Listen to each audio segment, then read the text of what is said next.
almost Mother's Day, and I thought it would be time to capture the next stage of the garden. We have some color. I love the vibrancy of these grape hyacinths. I'm so glad I added those last fall. We have a couple of the geraniums, the Regal variety, also known as Martha Washington. I gotta put those in the ground. I'm thrilled the Rigucci clematis looks as strong as it does. Hard prune on the Rose of Sharon. I got a bunch of plants that I'm hardening off right now. Free racks from the grocery store that was remodeling. We have dahlias. My zinnias aren't as prolific as usual. I might direct sow some of those. We have some honeywort, salvia, straw flower, leftover geraniums. I had probably 40 of those for the front bed. Bunch of ground cherries and my tomatoes. They're puny, but a majority of them are going to be patio size. And then a few marigolds and cosmos and sunflower. So they're getting nice and strong out here. Ranunculus is hanging in there.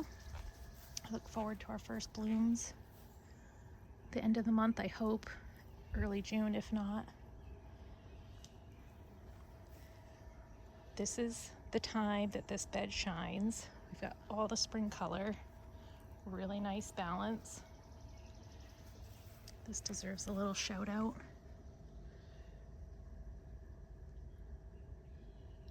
So that was planted last year. This hellebore, I'm still debating if I'm gonna move it. I think I might, or just divide it. We have a bunch of columbine. I kind of helped re-sow that last year. Took the seed heads off and gave them a shake. Not a lot to report in this region. I did throw in the perennial alyssum. Gold basket is the variety. Those hung out in little pots all winter and survived. And these are my purple bell vine. Started from seed that are thriving. And the clematis is going to put on a great show, I believe. And I'm also considering putting in another clematis next to that, maybe a darker purple one. This is a bit of a hodgepodge, kind of a raised bed garden idea. So the septic is here, the grass always looks garbagey.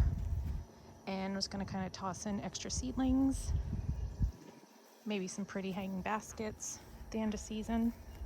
I also was considering tomatoes. However, I'm going away for a good period of time in June, and I don't want my house sitter to have to worry about watering a bunch of pots. Back here, this weekend is Mother's Day weekend, so I'm looking forward to having my boys help me put up some fencing along the rock wall. It won't be pretty, but I really want to save my hostas this year, and I think fencing in that region is the best way to save my investment.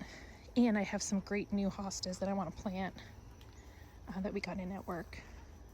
This is the holding bed down here. Plants I don't care so much about, or aggressive spreaders. I will be moving this phlox. I keep saying that, but I will. It'll go to the front of the house with the other one that I have. We did get a shower today, so this pulmonaria is droopy, but so pretty from afar. In this boggy area. I can't believe the plants that survive. Solomon seal coming up back there. And this is a great little vista. That columbine is so strong and it's growing in between the rocks. I love it. My mint that I've had here forever, and yes, it's aggressive. I just easily pull it up every year, keep it in check. Like all of that will be thinned back quite a bit. It's another hellebore.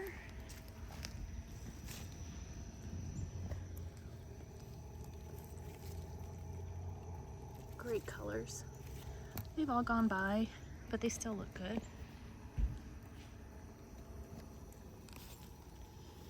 Hostas were slow to come up. but it looks like they all survived. Some may be smaller than others because the roots did get uncovered over the winter.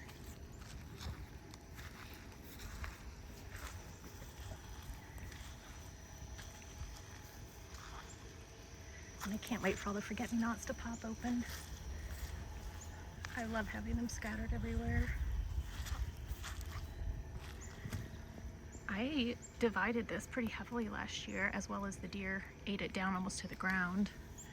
I'm happy to see that hosta's back.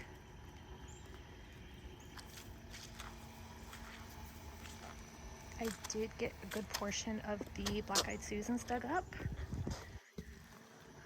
I'll probably thin those out too. I'm thrilled to see this little cutie. The colors look great together. And one of my darkest stilbies came back. And actually the other one did as well. That's over in the side garden. So I have added some spring color back here because we can see this easily from our kitchen window. Purple plant is a primrose. Got that new this year. And it's a really simple name, something like purple ball primrose.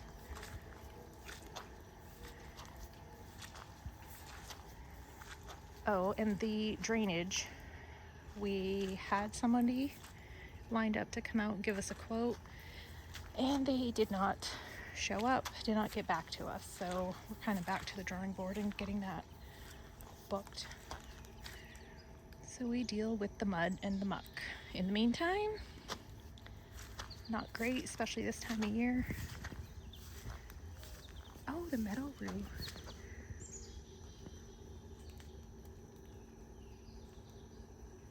Looks like I need to add some soil on that poor little baby.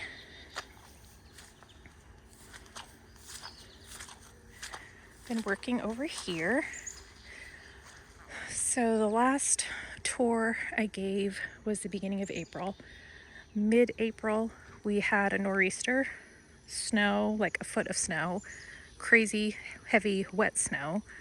Lost a ton of smaller trees back here, tops of trees. You can see one snapped off that hasn't come down. Our chainsaw quit working. A lot of work. There's another one that had kind of snapped off. I think they were weak because of that large dead hemlock that we had removed last spring. All the trees behind it obviously had a lot of shelter from that over the years. A lot of trees over there as well came down.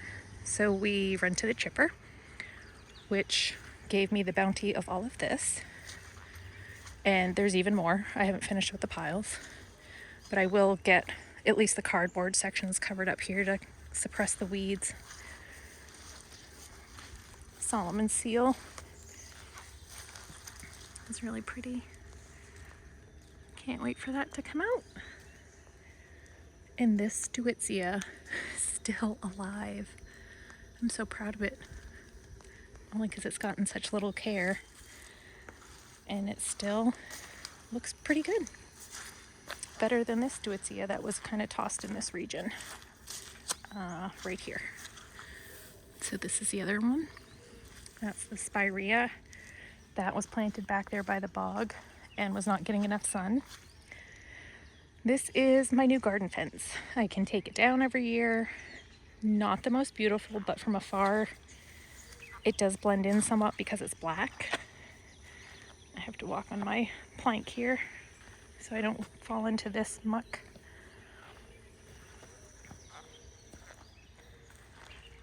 I love having this cleaned up and shaped up so much. In here, these are my cold hardy beauties that I started from seed. Snapdragons. Oh my goodness, the stalk. That's so happy. That makes me happy. We've got some saponaria. That was a cold sown winter jug. Bachelor's button, same. Milk jug. Dill, milk jug. We do have new lilies in here. Fingers crossed they come out. Larkspur, two little blue pearl. That's all that came out, and it's one of my favorites. Back here we have Sweet William.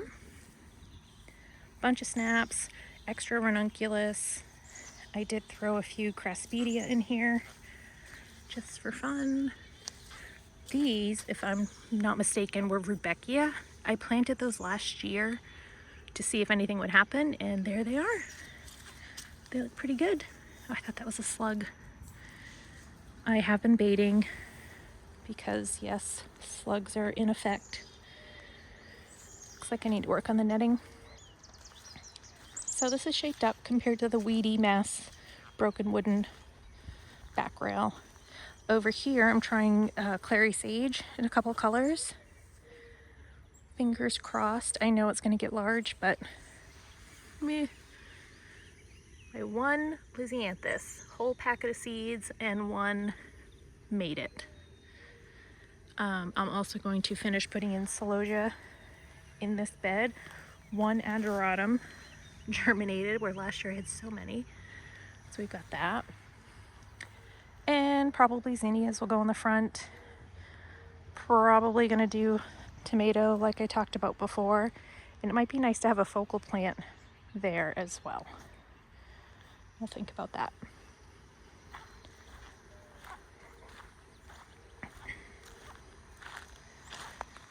So you can see the stumps there in the woods behind the bird feeders.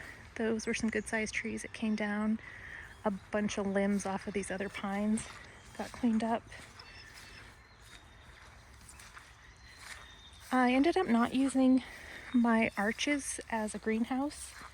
I just didn't really need to. I have those racks. It was a lot easier with them being close to the house to take care of them and water. So I will be taking the second or the front cattle panel down. The sweet autumn clematis. This side's doing just fine. The deer chomped that down last year.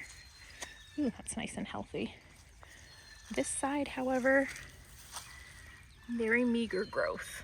Just that little bit down at the base. I'm sure it'll do fine.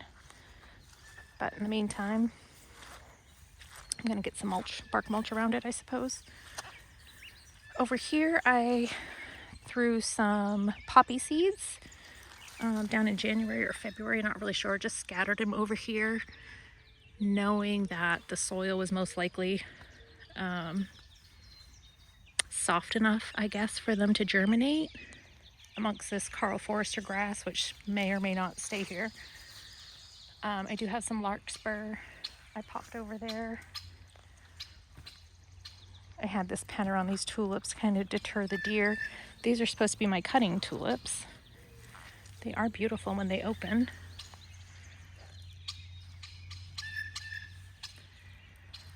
Nothing planted in the front. Here and there, there'll be some buckwheat leaves. Of course, I have the most obnoxious birds that decide to come out right now, the blue jay and the red-winged blackbird. Thanks, guys. Another pride and joy, this feverfew wintered over from last year. Now I wish I had left the other ones to try to get them too. A few onions. I started a bunch of seeds and don't have a lot of places to plant them. Saponaria, more of that from the milk jugs. Yarrow. I believe it was just a rainbow assortment that did really well. And this is Sweet Annie, which I hear will kind of take over and reseed everywhere. It seeded really easily for me, so I can understand that. Hydrangea with the little baby buds. I've got 4 peony. I think I lost one, which is fine. These are all very old established transplants from my parents. Tansy back there that it's too shady for, but I still can cut a few pieces here and there in the summer. There's the dark side of the moon. I'm thrilled that came back. This was a transplant, no name. I added all this mulch here because it's so wet. So I don't need to plant there, but if I can keep it from eroding, I will. So it's a bit of an eyesore. I'm not sure about the front of this. I'll probably use this netting. I do have more for continuity. So from afar, it's tolerable. And I really do like being able to see behind it, deer and the dog and whatnot. There's more mulch way over there by the swamp. My yucca survived. That was super exciting. Oh, snail. A few years ago, I tried to get it to overwinter and did not have luck, and it was mild enough that this guy survived. I do need to refresh the soil. So that's a good investment.